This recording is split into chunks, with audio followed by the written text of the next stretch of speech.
একসময় একটি ছোট্ট গ্রামে একটি সরু নদীর ধারে বুদ্ধিমান শিয়াল আর এক কুচুটে কুমির বাস করত। শিয়াল ছিল খুবই চতুর আর কুমির ছিল একটু অলস কিন্তু ধূর্ত। নদীর অন্য পারে ছিল একটি সুন্দর ফলের বাগান, যেখানে রসালো ফল ঝুলে থাকত। একদিন শিয়ালের খুব ফল খেতে ইচ্ছে হল, কিন্তু নদী পাড়ি দেওয়ার জন্য কোনো নৌকা ছিল না। হঠাৎ শিয়ালের চোখ পড়ল কুমিরের দিকে, যে নদীর পাড়ে রোদ পোহাচ্ছিল। শিয়াল ভাবল, এই কুমিরকে ব্যবহার করেই আমি নদী পার হব। শিয়াল কুমিরের কাছে গিয়ে মিষ্টি গলায় বলল, বন্ধু কুমির, তুমি কি জানো, রাজা সিংহ তোমাকে তার রাজসভায় আমন্ত্রণ জানিয়েছেন?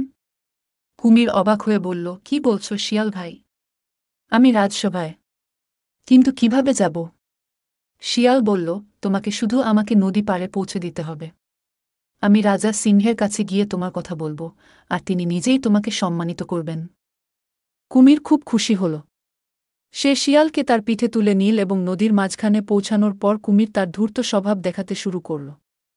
সে বলল, শিয়াল ভাই, আমি তো তোমাকে খেয়ে ফেলতে পারি, তারপর আমার আর রাজসভায় যাওয়ার প্রয়োজনই হবে না। শিয়াল এক মুহূর্ত দেরি না করে হেসে বলল, বন্ধু কুমির, তুমি আমাকে খেলে কিন্তু তুমি রাজার পুরস্কার হারাবে। রাজা সিংহ তোমার জন্য যে বিশেষ পুরস্কার রেখেছেন তা তুমি আর কখনোই পাবে না। কুমির কিছুক্ষণ ভাবল, তারপর বলল, ঠিক আছে, তোমাকে আমি খাই না। চলো, নদী পার করিয়ে দিই।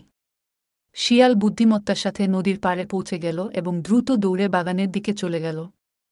সে পাকা ফল খেয়ে মজা করল। অন্যদিকে কুমির বুঝতে পারল যে শিয়াল তাকে বোকা বানিয়ে পালিয়েছে। কুমির হতাশ হয়ে বলল, এই শিয়াল সত্যিই খুব চালাক। তবে পরের বার আমি ওকে ধোঁকা দেব। শিয়াল অন্য পারে বসে হাসতে হাসতে বলল, বন্ধু কুমির, বুদ্ধি আর ধূর্ততায় পার্থক্য আছে। শুধু ধূর্ত হলে চলে না, বুদ্ধিও থাকতে হয়।